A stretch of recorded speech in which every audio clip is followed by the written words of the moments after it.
Kita akan bergeser ke Rumah Sakit Mayapada, ada Gracia Adur di sana. Gracia, sampai siang ini bagaimana kondisi David Ozora?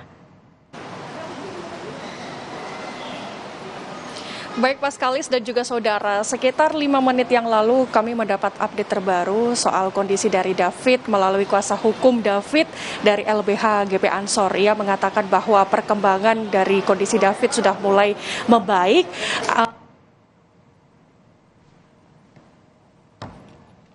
Dan juga pendengaran suara ini juga sudah mulai membaik saudara, meskipun dalam koma. Tetapi ini juga masih sama yang disampaikan sebelumnya oleh konsultan perawatan intensif Rumah Sakit Mayapada Kuningan beberapa hari lalu, juga mengatakan dalam rentan waktu 4 hingga 5 hari perkembangan dari kondisi David ini sudah cukup signifikan, namun masih tetap harus menjalani perawatan secara intensif saudara. Kemudian dari alat untuk mengukur tingkat kesadaran ini juga kondisi tingkat kesadaran dari David ini juga sudah mulai membaik saudara. Nah, untuk lebih lengkapnya berikut ada pernyataan dari tim kuasa hukum David berikut ini.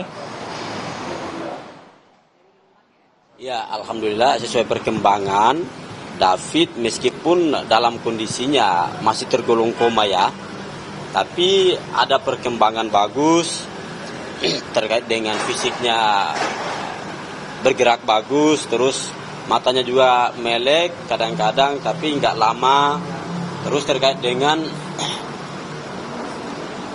merespon suara, tapi belum mengenal orang ya, merespon suara dari mana, akan melihat siapa, tapi dia belum kenal karena kondisi masih tergolong, kata dokter itu masih tergolong dalam kondisi koma. Aja hal teknis lain nanti akan disampaikan oleh dokter yang berkompeten ya, karena kami akan menyampaikan tentang hal-hal yang kami tidak terlalu paham terkait dengan kondisi medis. Ya. Kalau harapan itu ada, kata dokter itu mudah-mudahan kalau secara normal itu sekitar 1-2 minggu baru bisa dipindahkan ke ruang inapnya. Tapi kami mohon doanya mudah-mudahan bisa dalam waktu dekat 4-5 hari bisa ada perkembangan untuk bisa dipindahkan ke ruang inap untuk bisa lakukan proses penyembuhan lebih lanjut. Disampaikan sebelumnya juga oleh kuasa hukum dari David mengatakan bahwa alat ventilator pertama yang dipasangkan ke badan dari David sendiri ini juga sudah mulai dilepas saudara, sehingga ada harapan agar segera David yang sebelumnya dirawat di ruang ICU ini segera dirawat ke ruang inap saudara. Nah, kita akan melihat bersama bagaimana perkembangan ke depannya, karena informasi dari kuasa hukumnya tadi disebutkan hampir setiap hari, dalam satu hari 3-4 kali dokter ini selalu melaporkan bagaimana kondisi dari David, dan kabarnya untuk hari ini perkembangannya ini jauh lebih membaik Paskalis.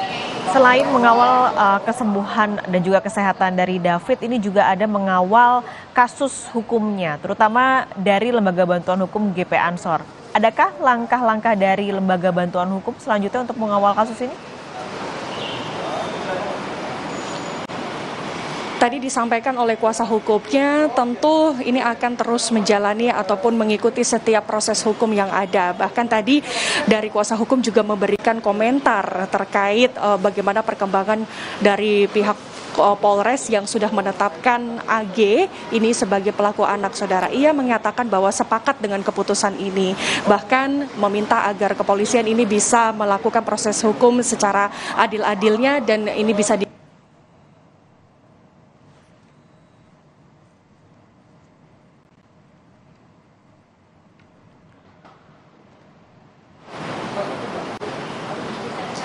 Kami mengalami gangguan sambungan dengan Gracia Adur yang melaporkan dari Rumah Sakit Mayapada. Tadi disampaikan bahwa kesehatan David sudah semakin membaik dan tentu dari Lembaga Hukum GP Ansor juga akan terus mengawal kasus ini sampai selesai. Melaporkan dari Rumah Sakit Mayapada, dan sebelumnya ada Rangga Indrayana dari Polda Metro Jaya, saudara.